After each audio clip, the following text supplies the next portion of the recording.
Yo. Yo. How are you, Kenneth Delap? Hope you are extremely well today. I'm just going to put my phone on Do Not Disturb. DND. Daniel, mate. Do you know what? I really, I don't know if to say this out loud or not. I don't like AC/DC. Not a fan. It's too cheesy. You know that like cheesy rock. Where's Savon? He is probably in bed asleep because he's on in 2 hours and he's on with Dallin Papard, John Papard later. Morning, Adam. See, Sean, that's how we say hello. We say good morning, team. Adam, was it today or hey, Rebecca, how are you, ma'am? That's how you say ma'am. You don't say mom. You say because it's intuitive. You would have said mom. You'd think it sounds posher. You said, but they say ma'am like ham. Oh, I hope you're well. Have we got balls in? Have we got balls in? Is it a good morning? That all comes down to you, Mr. Sean. If you're wearing your new shoes, it's never a good morning. It's not a good morning.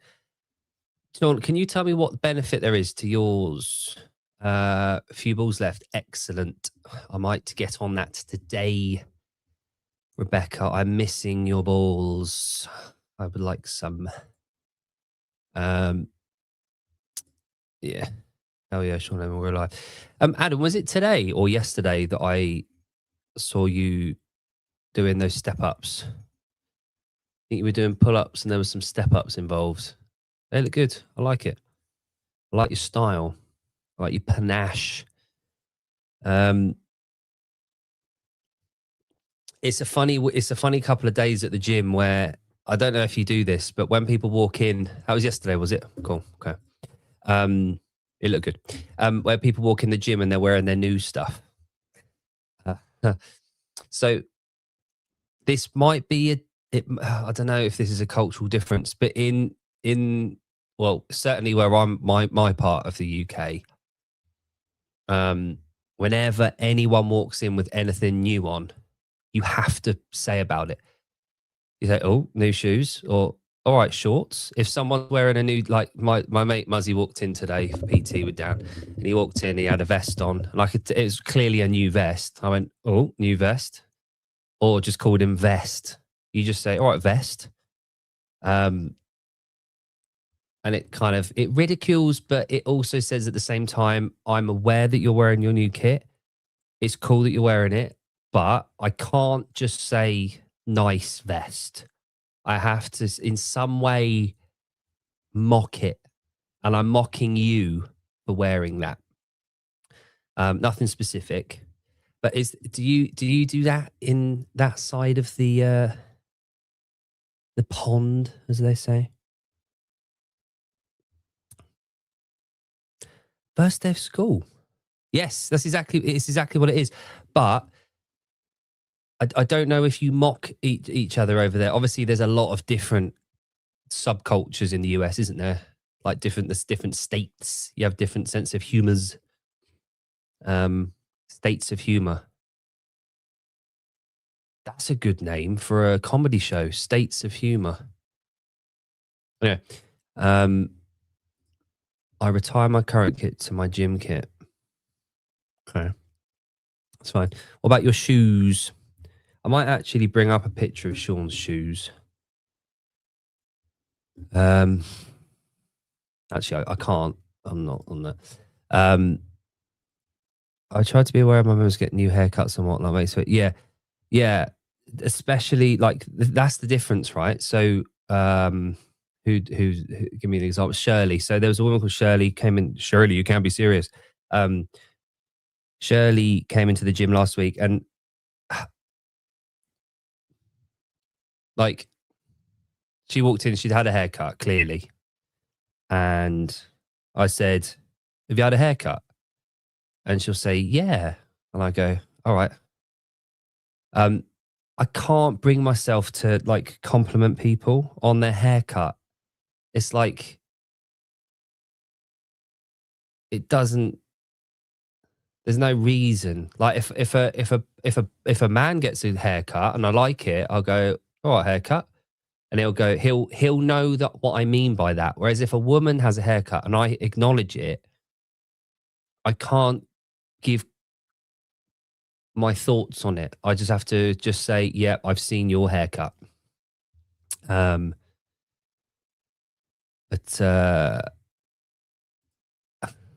yeah, it's aerodynamic. But yeah, all good. Yeah, it is a minefield. You can't. There is no correct answer. And here's the thing: I think potentially that could be a reason. Like men are very observant. We do notice shit, but we don't care. Do you know what I mean?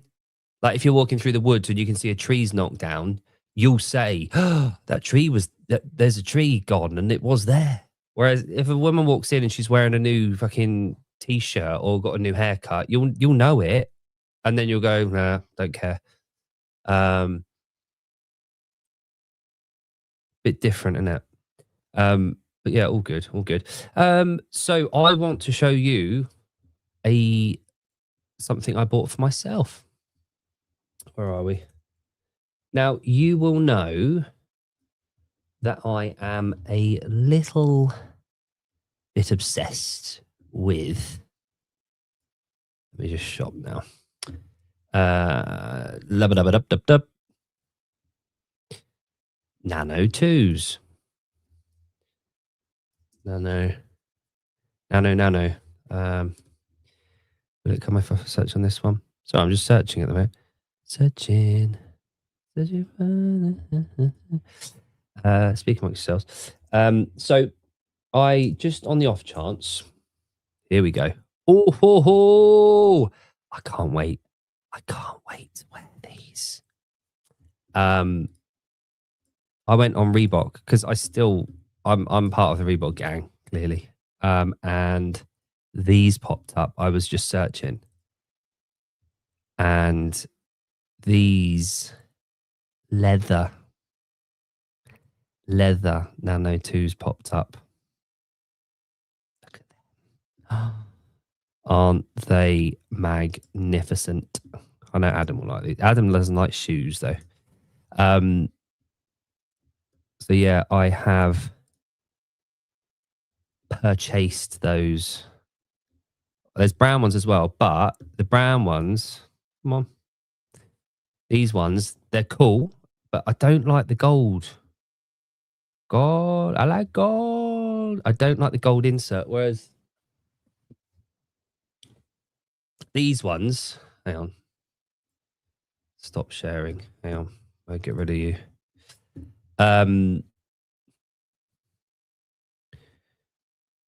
These old boys, these were new ones. They've got scuffed, but they've got like a light brown, and these are buffalo skin. Can you see the there, buffalo? So these were buffalo skin, and these are really comfy, but they weren't to be trained in, you see. Whereas these ones, they look amazing, but I don't like the gold jazz. I'm not really a gold fella, see. So these ones look amazing. So I've ordered them. They look cool. I like them. Anyway, that's my Reebok share for the day. Anyone that's in there? Froning Farms Buffalo. No, they weren't, unfortunately. These were before Froning even had a bloody Buffalo Farmer. Although I don't know when he did it, but those were they came out in 2015. About then. They were about 2015. Yeah, it's funny that, isn't it? How it suits certain ethnicities can pull off certain colors of clothing. But then again, I think there's more to it than just the color of the skin, isn't there? There's like the haircut that goes with it. There's the way that you wear stuff. There's the anatomy. there's all sorts of things that go with it. But yeah, that's interesting. Thanks for that, Sean. Right, so here's the other thing. So that's Tick Nano 2.0. Tick Black and Cold, never fold, says Kenneth Delap. I don't. So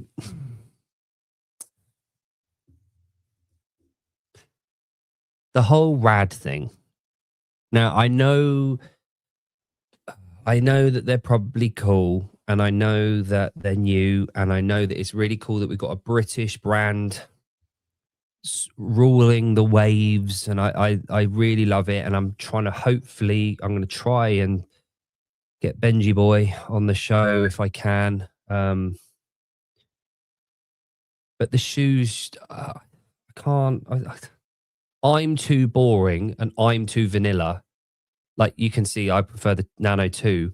Like I'm really boring and I just don't like the Rads. I don't like the look of them. I don't like the style that they are at. I know that I'm a 40-year-old man, but then I know other 40-year-olds that love them. Jon bloody loves a Rad, doesn't he? But Jon is pretty cool. I don't know if we said this, but when we were at Rogue and when we were at Coaches Congress, actually, he kept getting pulled up by people asking him where he got his jacket or where he got his bag, or he's really cool. Jon is really cool. He's got a really good dress sense. He's very fashionable. He's very on Vogue. Vogue at Rogue. Whereas I'm not. I'm so boring. I've come to this epiphany recently. Because they're getting nice with his granny jacket. So his granny jacket, that was the jacket. It looks like his granny curtains.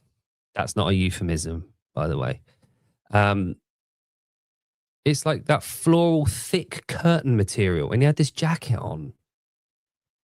And Rebecca noticed it as well in the queue. She, you realised it was a granny jacket, but then fucking Danielle Brandon liked his jacket, and other people that spotted it liked his jacket.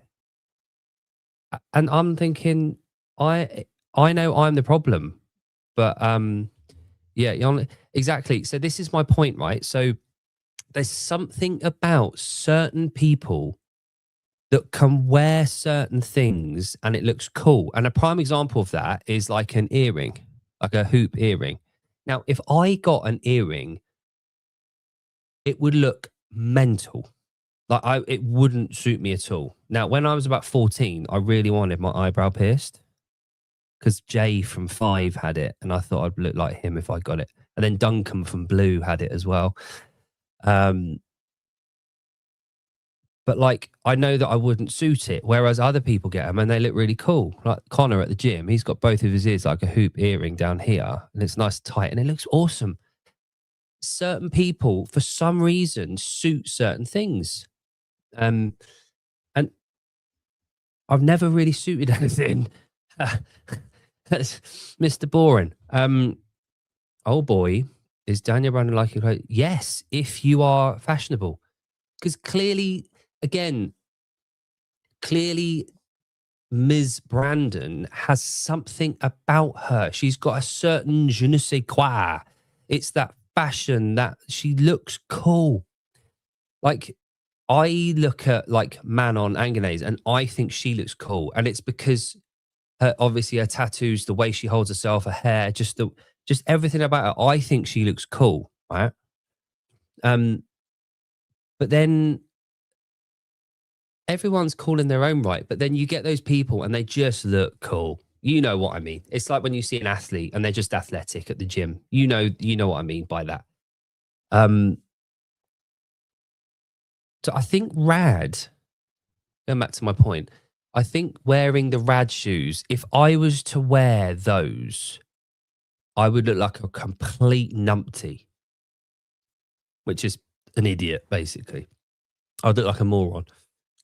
More of one than normal. So Yeah, that's the thing with rads. Now, I've got to learn to appreciate the fact that they're clearly popular. People clearly love them. And they're a bell end. Yeah, bell end. Not quite. I wouldn't like a bell end. I wouldn't go that far. Thanks. Um, she looks like a trailer park or teenage trailer park boys. And you know what? Sometimes that's fashionable. Sometimes that's a good look. Um, so that's the thing with Rad. The thing that I used to like about Reebok, the twos, was that they were the height of CrossFit gear at the time. And I still like them. And they fit me well. So, each to their own. So the three girls, Sean Lenderman writes, there are three girls at my gym that have the exact same colorway rads, and one of them look good in them. Yeah. Yeah. That's what I mean. It's not the shoes. And this is when you start to realize what fashion does and why the models on the runways and in the magazines and all that, they have to get the right ones, because some people can wear it and they look abysmal and others look good. And there's certain body types that suit certain different garments and stuff like that. So, you get they're fucking awful shoes, I'll be honest. Where did I see them? The French Throwdown, they had a stand and I went over and I didn't even know Lou Xiaojun put his name to shoes. And then I saw them and I was like, oh, Lou Xiaojun. Obviously, he was the big, well, not the big boy. He was a 77, wasn't he? He was the lifter, the cool kid that all the new CrossFitters liked watching and comparing themselves to. Back in 2013, 14, 15. But they pinned a doping thing on him, didn't they? They said they did him for EPO. He tested positive for that.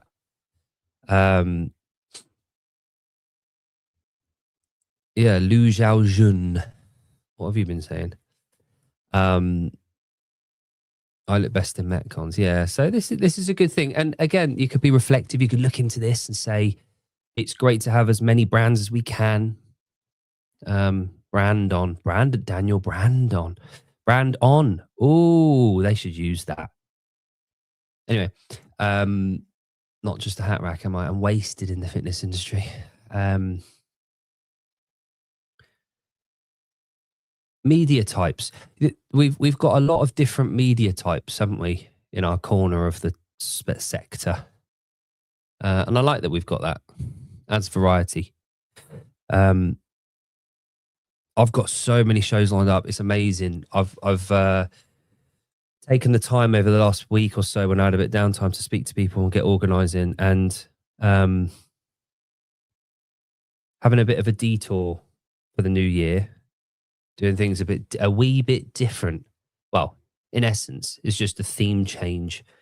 So I'm going to work on that over the next few days and get sorted. But I've lined up a few guests, all of which are British.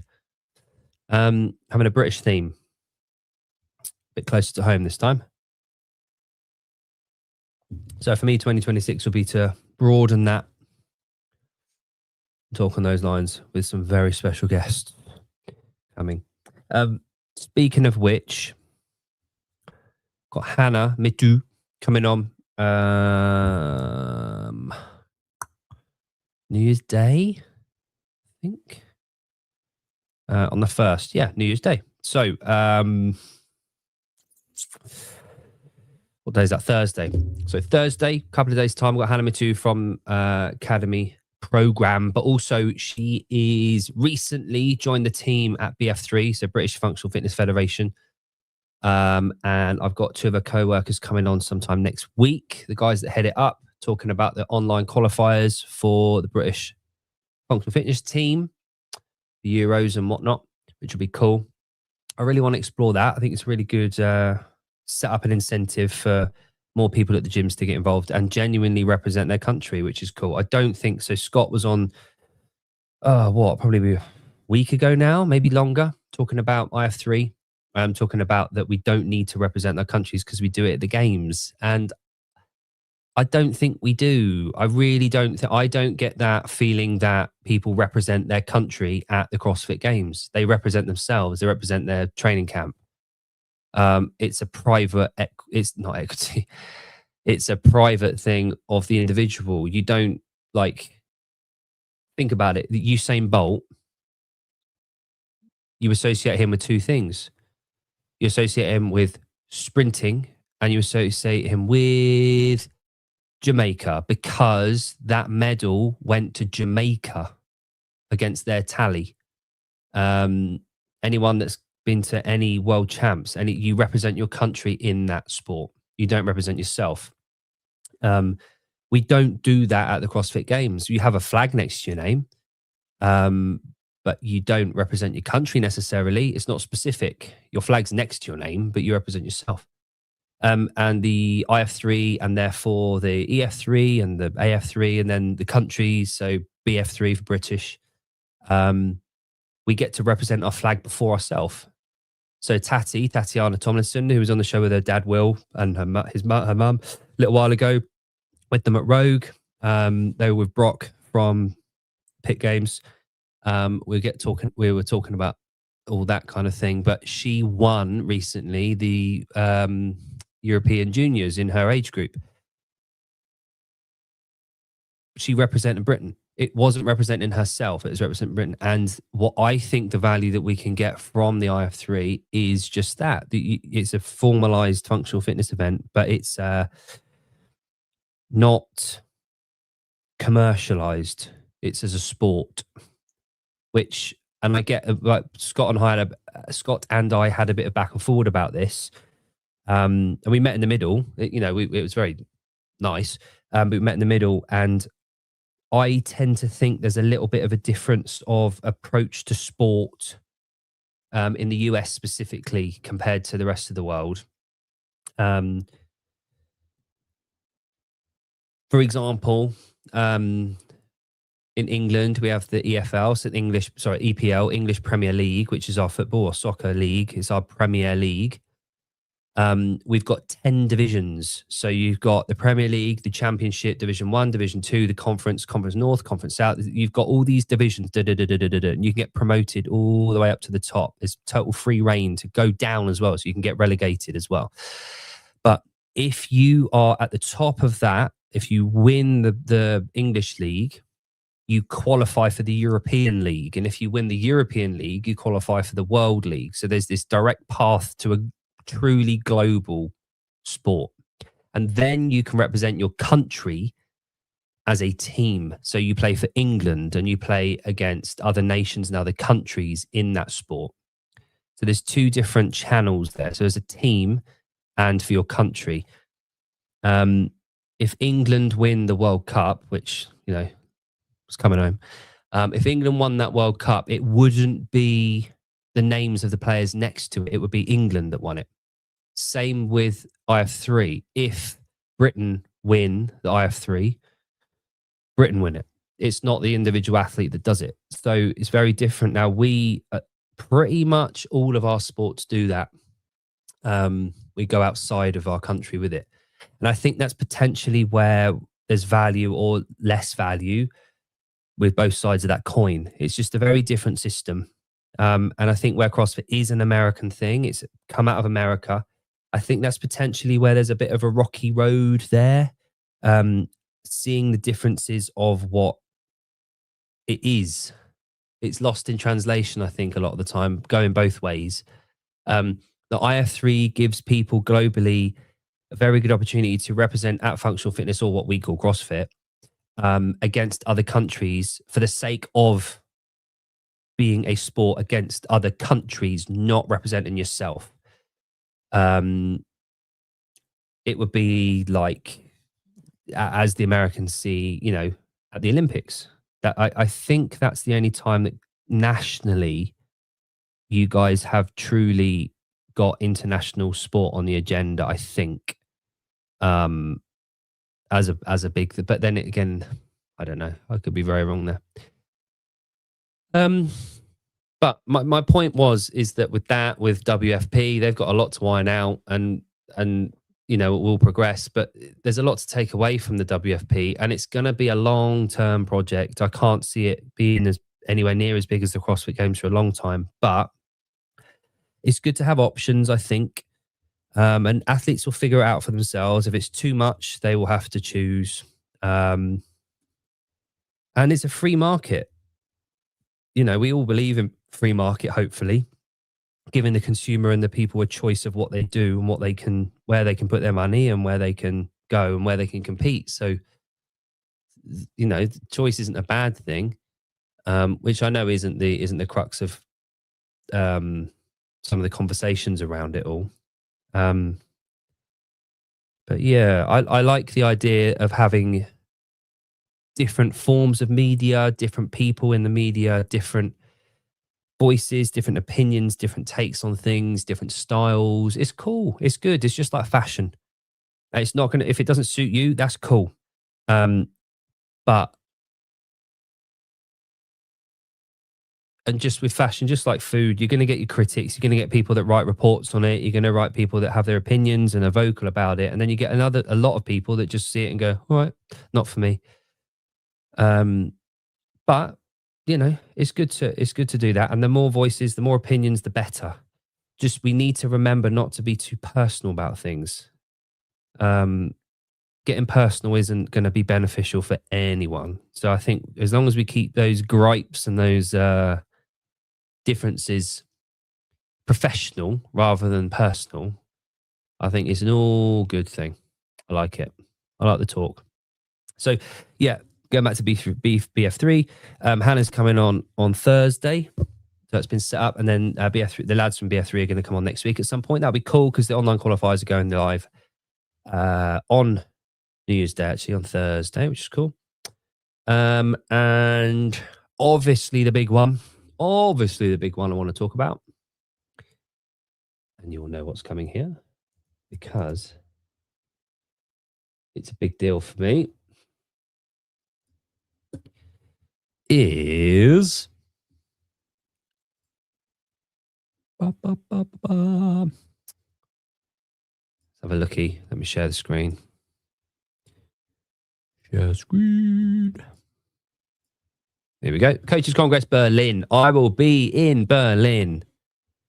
Hells yeah. Never been to Berlin. I am really looking forward to it. I've been to Germany quite a few times, but I've never been to Berlin, funny enough. So the early bird discount, 40% off, finishes tomorrow. So if anyone out there in internet land is umming and ahhing about getting their spot, claiming their spot at Coaches Congress Berlin, please do it today.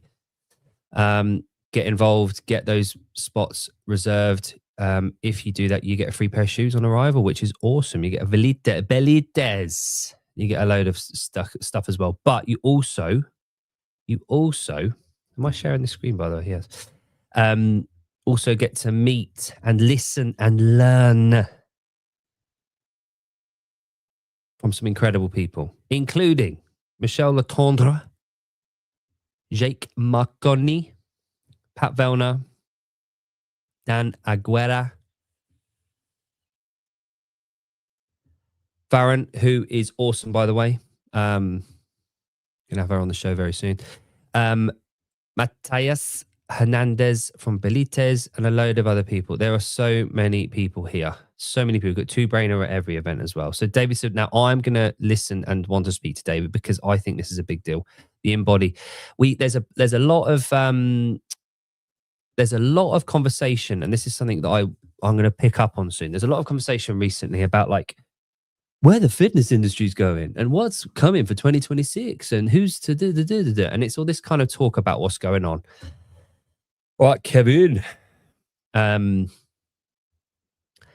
every time it says about what's coming in 2026 and what these brands are going to be doing and what they're going to offer and what the market's looking for and what consumers are going to buy and all this kind of stuff. Every single time they post one, I'm like, we do that already. Like we're in the game of longevity. We are the pioneers of all of this. We offer group environment. We offer personal training. We offer wellness. We offer functional fitness. It's all everything that they're saying is fashionable and is going to be like premium, boutique, all this kind of stuff. We do that. We've been doing it for many years, and they just keep going round in circles, and they're coming back to us. And although it is frustrating on the surface, it's like, okay, cool. We can scoop up this. We're on for a good one. If that is the case, if people are out there looking for this stuff, we've just got to do a good job of advertising the fact that we do it and showing people that we do. Like, for example, an example is there's this massive push, and this is in the UK. I don't know what about the US, but massive push for over 60s classes. There's a lot of literature about strength training, resistance training over 60s. And as we get older, skeletal muscle systems and like, joint health and glycogen storage. And it's like, yeah, we've been saying this, but like, it's all in here. We've had this fucking decades. We've been preaching this. So all we need to do, I say all we need to do is articulate better and get it out there. Yeah.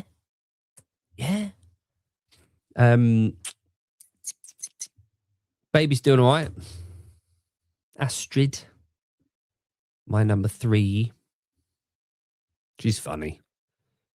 She's so similar to my daughter, though. My other daughter. When she was born, facially and everything is weird. It's like I've got Athena back. It's weird.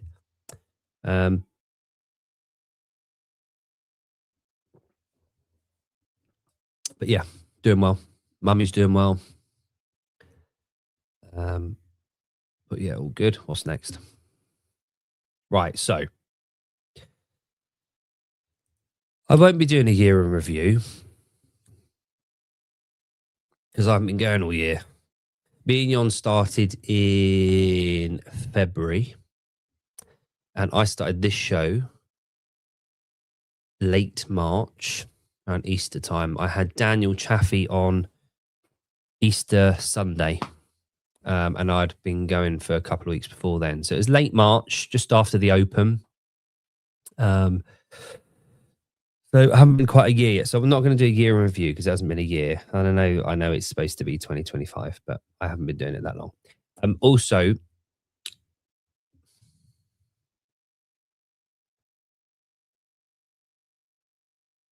I have done a lot, and I'm really appreciative of the people that have kind of given me their time, and I haven't got it written down in front of me. So I don't want to start listing off people because I know that I'd miss people. But obviously,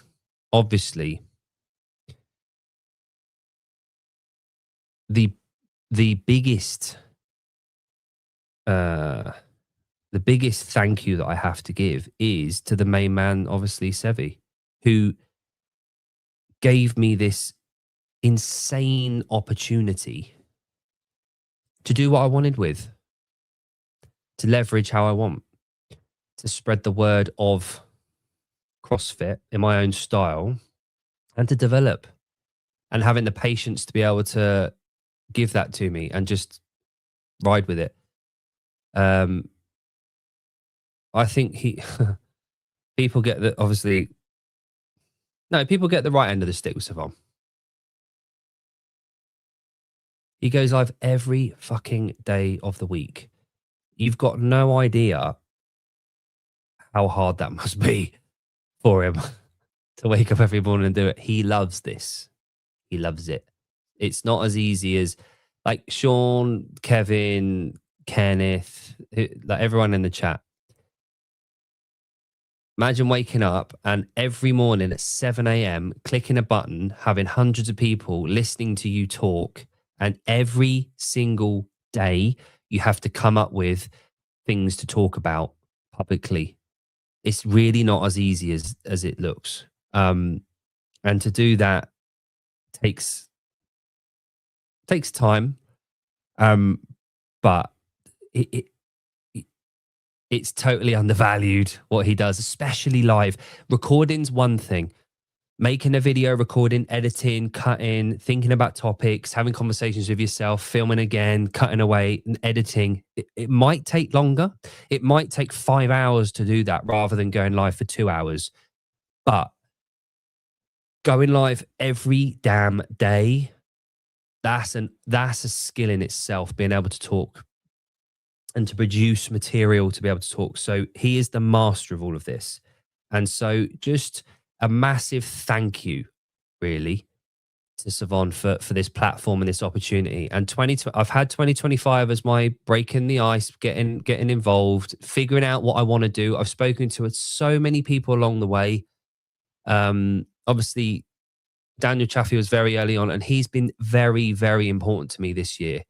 Having him on the show early on, inviting me over to the French. We had some really good chats. Coming on a few weeks ago again, seen him at Rogue, seen him at Coaches Congress, seen him at a few events, and had some really, really good chats. And he is as it seems.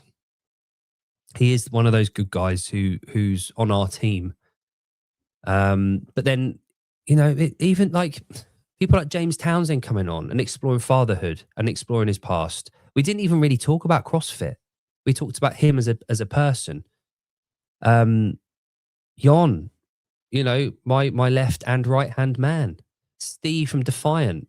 What a bloke he is. What an incredible man and giving, kind, considerate guy he is. Then you got Gerard at Elite who reached out, and we're good mates now, and he helps me out all the time with the kit. And he's doing amazing things for gyms and producing content by himself to help gyms where he doesn't charge, online, on social media. He's putting himself out there for that. You've got Hannah, who's coming on Thursday for the Academy program, whose charity is transforming lives for these young kids that wouldn't have any other opportunity otherwise. You've got Heather and Henrik at Coaches Congress putting on these spectacular events, just driving our industry forward, raising the bar.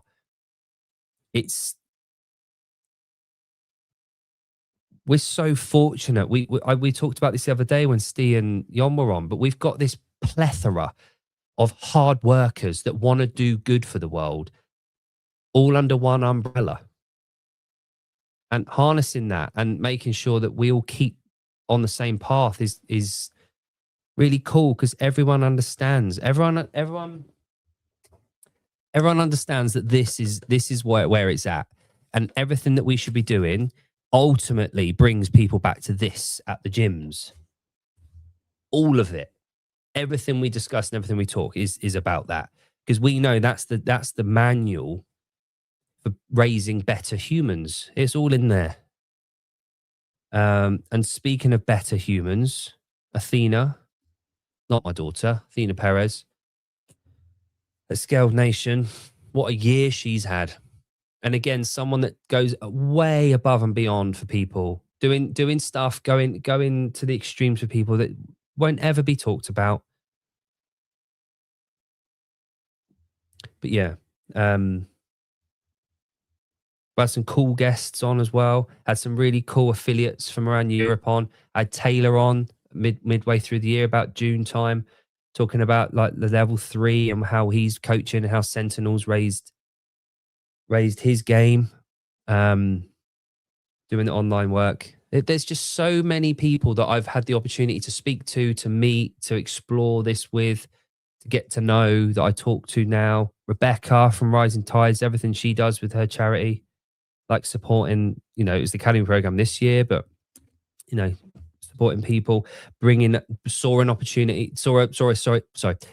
gap and thought, well, no one else is going to do it, so it's on me. So she filled that gap, and she brings over a lot of kit and licensed stuff from the US without all the big imports for us over here. There's so many people, and this is why I didn't want to really do a year review, because I know that I'll miss people off. But we've got such an incredible group of people. Now, my goal for 2026 is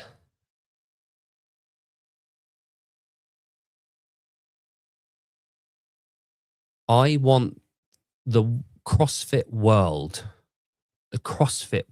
to know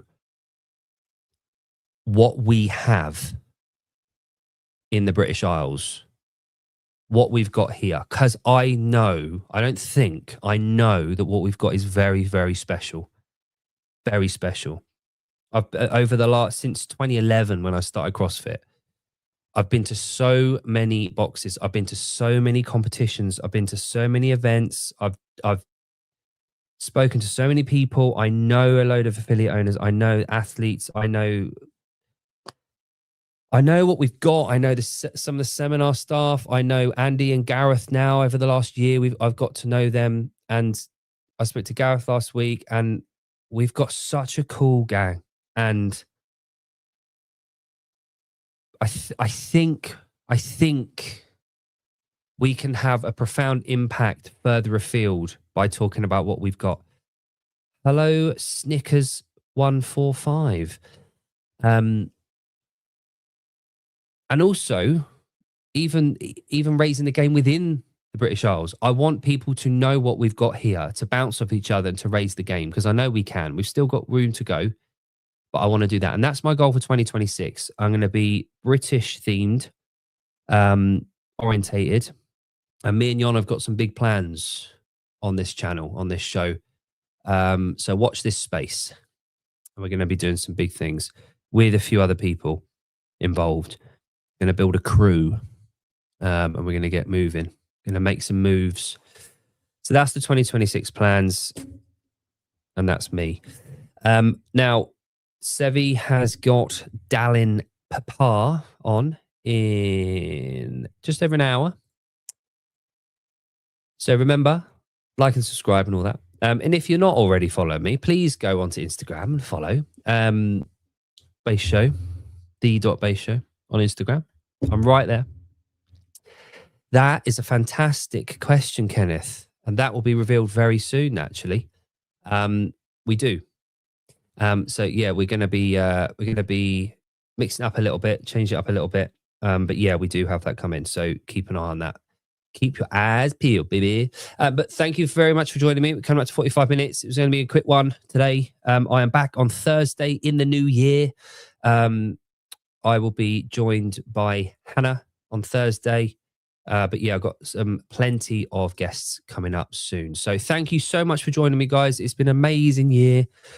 Wish you all the best. I will be harassing people in the chats for the next couple of days, so I'm not going anywhere. But have a lovely day. Enjoy your training. Enjoy your life. Enjoy getting out there, spreading the word. And go and tell one person today all about CrossFit and what it can do for them.